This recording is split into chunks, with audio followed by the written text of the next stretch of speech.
Byzantine Empire, often called the Eastern Roman Empire, or simply Byzantium, existed from 330 to 1453 AD, with its capital founded at Constantinople by Constantine I.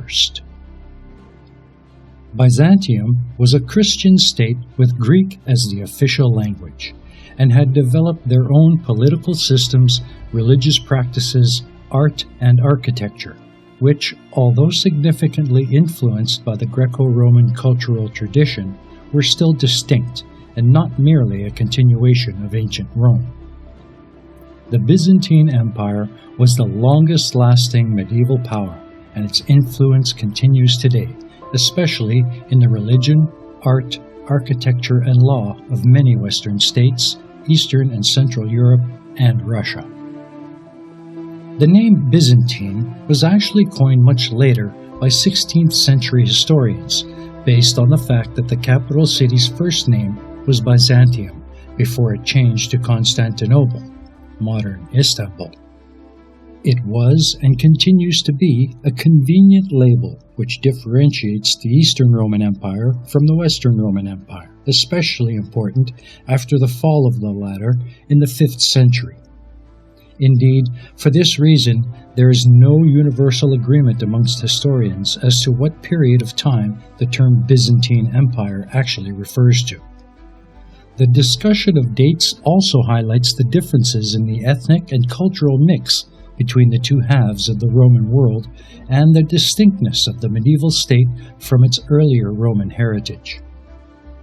The beginnings of the Byzantine Empire lay in the decision of the Roman Emperor Constantine to relocate the capital of the Roman Empire from Rome to Byzantium on 11 May 330 AD. The popular name Constantinople, or City of Constantine, soon replaced the emperor's own official choice of New Rome. Over the centuries, the cosmopolitan city became one of the finest of any epoch, and certainly the richest, most lavish, and most important Christian city in the world. The Byzantine emperor resided in the magnificent Great Palace of Constantinople and ruled as absolute monarch over a vast empire. As such, the emperor needed the assistance of an expert government and the widespread and efficient bureaucracy. Although an absolute ruler, the emperor was expected to rule wisely and justly. Even more importantly, he had to have military success, as the army remained the most powerful institution in Byzantium. The generals in Constantinople and the provinces could, and did, remove an emperor who failed to defend the empire's borders or who brought economic catastrophe. Still, in the normal run of events, the emperor was commander-in-chief of the army, head of the church, and leader of the government. He controlled state finances and appointed or dismissed nobles at will. Few rulers, before or since, have ever wielded such power. The emperor's image appeared on Byzantine coins, which were also used to show a chosen successor, often the eldest son, but not always, as there were no set rules for succession. Emperors were thought to have been chosen by God to govern, but a magnificent crown and robes of Tyrian purple helped further bolster the right to rule. Thus, through a carefully orchestrated continuity of dynasties, ritual, custom, and names, the institution of the emperor was able to last for 12 centuries.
Although the emperor was considered all-powerful, he was still expected to consult such important bodies as the Senate in a government which followed the patterns established in imperial Rome. The Senate in Constantinople, unlike Rome, however, was composed of men who had risen through the ranks of the military service, and so there was no senatorial class as such. Without elections, Byzantine senators, ministers, and local councillors largely acquired their position through imperial patronage or because of their status as large landowners. The elite senators made up a small sacrum consistorium, which the emperor was in theory supposed to consult on matters of state importance. In addition, the emperor might consult members of his personal entourage at court. Also at court were the eunuch chamberlains, cubicularii, who served the emperor in various personal duties, but who could also control access to him. Eunuchs held positions of responsibility themselves, chief amongst these being the holder of the emperor's purse, the sacellarios, whose powers would increase significantly from the 7th century. Important government officials included the quaestor, or chief legal officer, the comes sacrarum largitionum, who controlled the state mint, the magister officiorum, who looked after the general administration of the palace, the army, and its supplies, as well as foreign affairs, and a team of imperial inspectors who kept an eye on the affairs in local councils across the empire. The top official in Byzantium, though, was the praetorian prefect of the east, to whom all regional governors of the empire were accountable. The regional governors supervised the individual city councils or curae. Local councillors were responsible for all public services and the collection of taxes in their town or its surrounding lands. These councils were organized geographically into 100 or so provinces, which were themselves arranged into 12 dioceses, 3 in each of the empire's 4 prefectures.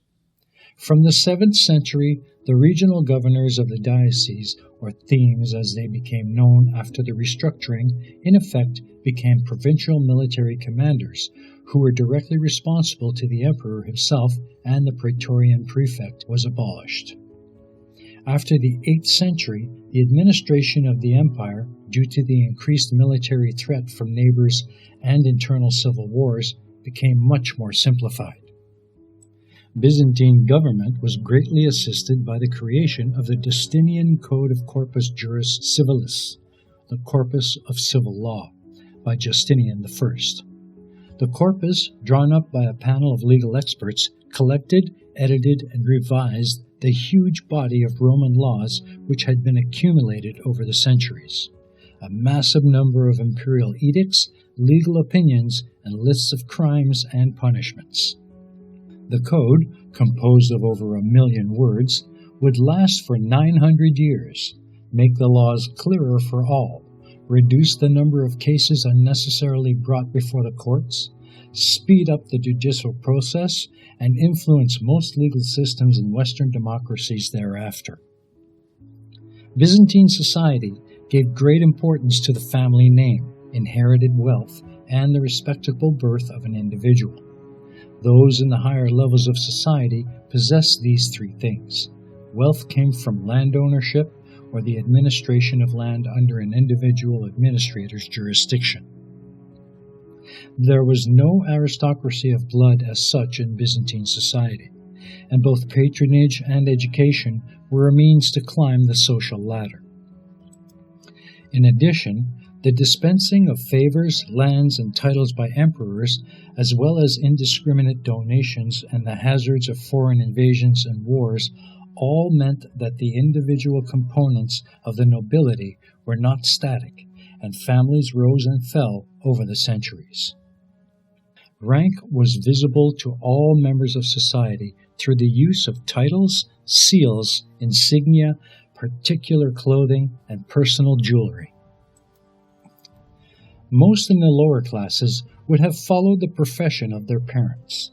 But inheritance, the accumulation of wealth, and a lack of any formal prohibition for one class to move to another did at least offer a small possibility for a person to better their social position. On the next rung down were artisans, then farmers, who owned their own small parcels of land, those who worked the land for others, and finally slaves, who were typically prisoners of war, but nowhere near as numerous as free laborers. The role of Byzantine women, as with men, depended on their social rank. Aristocratic women were expected to manage the home and care for the children. Although able to own property, they could not hold public office, and spent their free time weaving, shopping, going to church, or reading, although they had no formal education. Widows became the guardian of their children and could inherit equally with their brothers. Many women worked as men in agriculture and various manufacturing industries and food services. Widows could own their own land and businesses, and some would have improved their social position through remarriage. Paganism continued to be practiced for centuries after the foundation of Byzantium, but it was Christianity which became the defining feature of Byzantine culture, profoundly affecting its politics, foreign relations, and art and architecture. The church was headed by the patriarch or bishop of Constantinople, who was appointed or removed by the emperor. Local bishops, who presided over larger towns and their surrounding territories, and who represented both the church and emperor, had considerable wealth and powers in their local communities.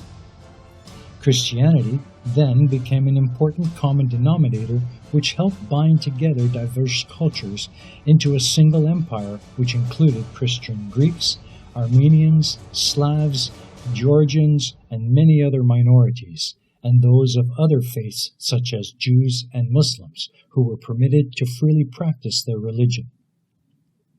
The Byzantine Church also had its own internal disputes, most infamously the iconoclasm or destruction of images of 726 to 787 AD and 814 to 843 AD. The popes and many Byzantines supported the use of icons, representations of holy figures, but especially Jesus Christ. Those against icons believed they had become idols, and it was blasphemous to think that God could be represented in art. Defenders of icons said that they were merely an artist's impression and helped the illiterate better understand the divine. During the wave of iconoclasm, many precious artworks were destroyed, especially during the reigns of Leo III and his successor Constantine V, when even people who venerated icons, known as iconophiles, were persecuted. The issue was eventually resolved in favor of icons in 843 AD, in an event known as the Triumph of Orthodoxy. Monasticism was a particular feature of Byzantine religious life. Men and women retired to monasteries where they devoted their lives to Christ and helping the poor and sick. There they lived a simple life according to the rules laid out by such important church figures as Basil the Great. Many monks were also scholars, most famously St. Cyril, who invented the Glagolitic alphabet. Monasteries thus became invaluable repositories of text and knowledge, while their wine production and icon workshops were greatly appreciated too. One of the most celebrated monastic sites is Mount Athos near Thessalonica, where monks established themselves from the 9th century, eventually building 46 monasteries there, many of which survive today. Byzantine artists moved away from the naturalism of the classical tradition towards the more abstract and universal, displaying a definite preference for two-dimensional representations. The rarity of signatures on the works of art produced before the 13th century suggests that artists did not enjoy high social status. Artworks which promoted the religious message Principally, the need for salvation and a reinforcement of faith were produced in huge numbers, and chief amongst these were small wall mosaics, wall paintings, and icons. Although icons could take almost any form of material, the most popular were small painted wooden panels, which were made using the encaustic technique, where colored pigments were mixed with wax and burned into the wood as an inlay. They are typically a full frontal single figure with a nimbus or halo around them to emphasize their holiness. Byzantine mosaics, best seen today in the Hagia Sophia in Istanbul or the Church of San Vital in Ravenna, represented holy figures, emperors and empresses, church officials, and scenes of daily life, especially in agriculture. Large-scale sculpture seems to have been less popular than in earlier antiquity, but sculpted marble sarcophagi were produced in great numbers.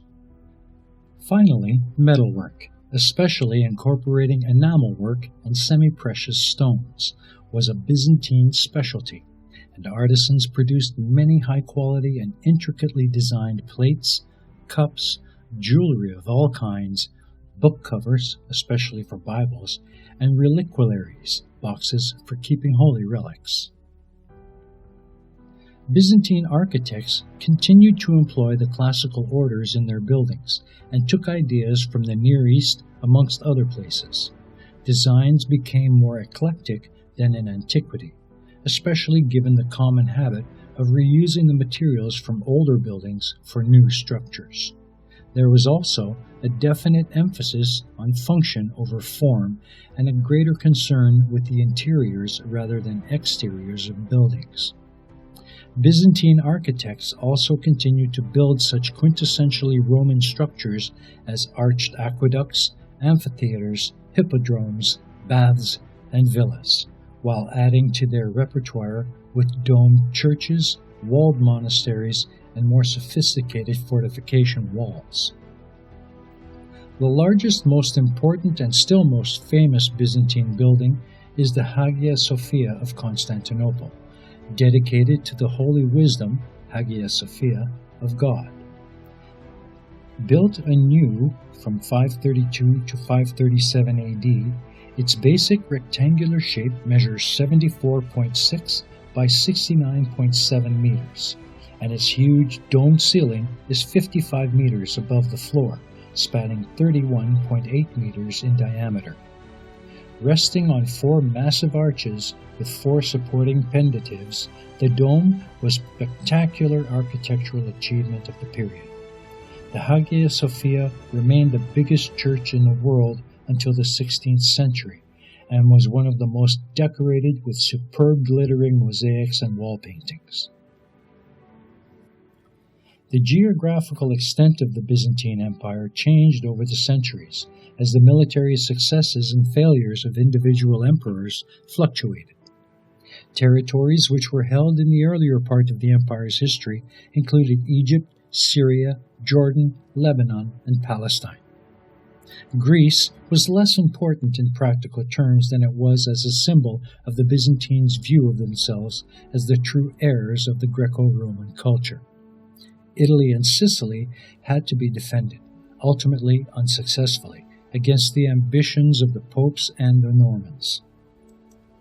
The Balkans up to the Danube River were important throughout Eastern Europe. Asia Minor up to the Black Sea coast in the north and Armenia in the east was a major source of wealth, but both of these regions would require regular and vigorous defense against various perennial enemies. As the political map was constantly redrawn with the rise and fall of neighboring empires, notable events included Anastasios, 491 to 518 AD, successfully defending the empire against both the Persians and Bulgars. Justinian I, aided by his gifted general Belisarius, won back territories in northern Africa, Spain, and Italy, which had been lost by the Western Empire. The Islamic conquests of the 7th and 8th century robbed the empire of its territories in the Levant, including Jerusalem, in 637, North Africa, and Eastern Asia Minor. At least, though, the empire stood firm as a bulwark against the Arab expansion into Europe, with Constantinople twice withstanding a determined Arab siege. The Byzantine Empire was shaken to its foundations.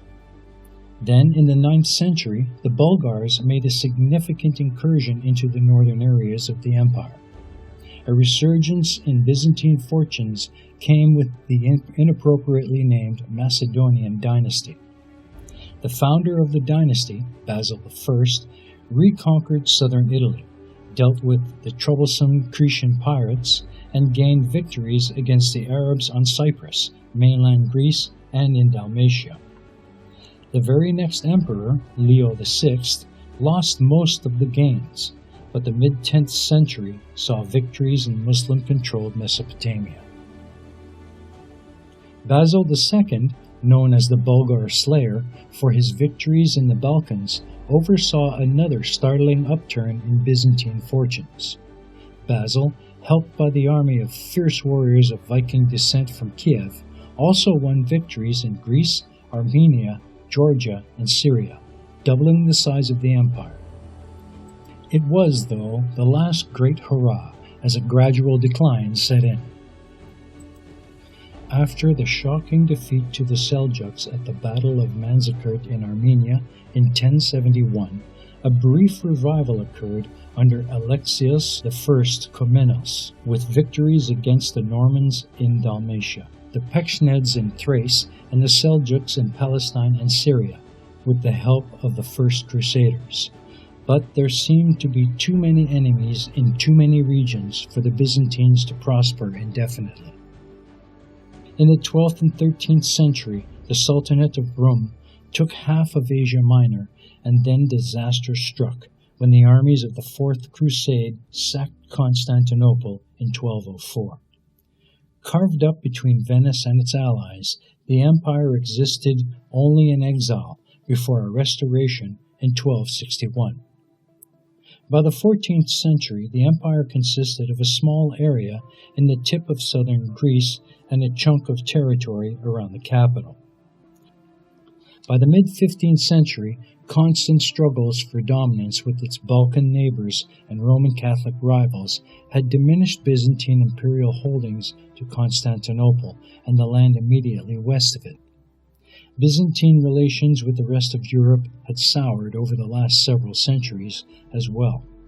The schism of 1054 and 13th century Latin occupation of Constantinople entrenched a mutual hatred between the Orthodox Byzantines and the Roman Catholic Europe. Nevertheless, just as deeply entrenched was an understanding that Byzantine control of Constantinople was a necessary bastion against Muslim control of land and sea in the eastern Mediterranean. In contrast to the Byzantines, the Ottoman Turks had extended their control over virtually all of the Balkans and most of Anatolia, having conquered several Byzantine cities west of Constantinople in the later half of the 14th century. Constantinople itself became an Ottoman vassal during this period. Hungary was the primary European threat to the Ottomans on land, and Venice and Genoa controlled much of the Aegean and Black Seas. Sultan Murad II laid siege to Constantinople in 1422, but was forced to lift it in order to suppress a rebellion elsewhere in the empire. In 1444, he lost an important battle to a Christian alliance in the Balkans and abdicated the throne to his son, Mehmed II. However, he returned to power 2 years later after defeating the Christians and remained sultan until his death in 1451. Now Sultan for the second time, Mehmed II intended to complete his father's mission and conquer Constantinople for the Ottomans. In 1452, he reached peace treaties with Hungary and Venice. He also began the construction of the Bogaskasen, later called the Rumelihisari, a fortress at the narrowest point of the Bosporus, in order to restrict passage between the Black and Mediterranean seas. Mehmed then tasked the Hungarian gunsmith Urban with both arming the fortress and building cannon powerful enough to bring down the walls of Constantinople. By March 1453, Urban's cannon had been transported from the Ottoman capital of Edirne to the outskirts of Constantinople. In the meantime, Byzantine Emperor Constantine XI entreated major powers in Christendom to aid him in the impending siege. Hungary refused to assist, and instead of sending men, Pope Nicholas V saw the precarious situation as an opportunity to push for the reunification of the Orthodox and Roman Catholic churches, a priority of the papacy since 1054. In the 15th century, Constantinople's walls were widely recognized as the most formidable in all of Europe. The land walls spanned 4 miles, 6.5 kilometers, and consisted of a double line of ramparts with a moat on the outside. The higher of the two stood as high as 40 feet, 12 meters, with a base as much as 16 feet or 5 meters thick.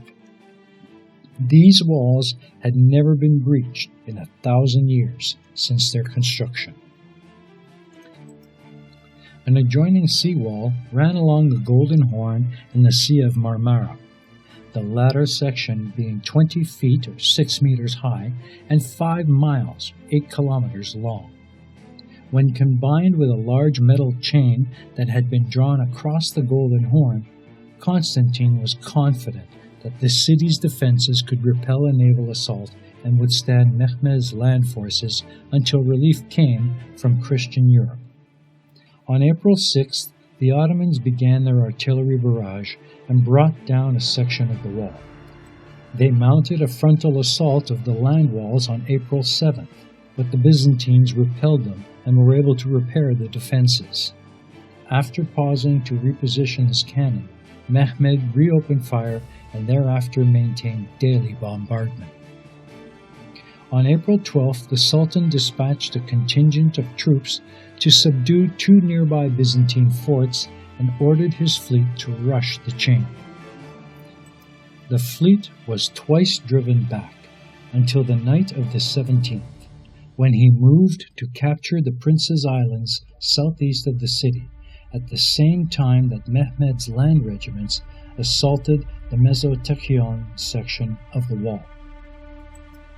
Having encircled Constantinople in full, Mehmed continued his artillery barrage of the land walls through May 29th. The dwindling Byzantine Empire came to an end when the Ottomans breached Constantinople's ancient land wall after besieging the city for 55 days. Mehmed surrounded Constantinople from land and sea, while employing cannon to maintain a constant barrage of the city's formidable walls. The fall of the city removed what was once a powerful defense for Christian Europe against Muslim invasion, allowing for uninterrupted Ottoman expansion into Eastern Europe.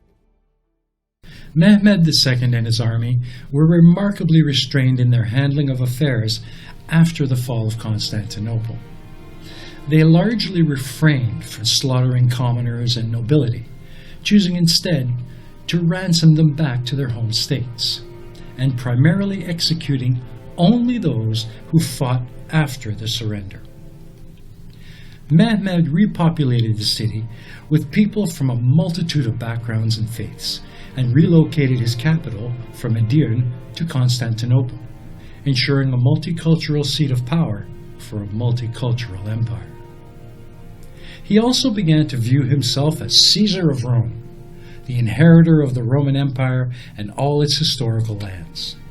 He asserted his claim with a series of campaigns and thoroughly subjugated both Balkans and Greece by the late 15th century. Now devoid of both a long-standing buffer against the Ottomans and access to the Black Sea, Christians relied on Hungary to halt any further westward expansion. Many modern scholars also agree that the exodus of the Greeks to Italy as a result of this event marked the end of the Middle Ages and the beginning of the Renaissance.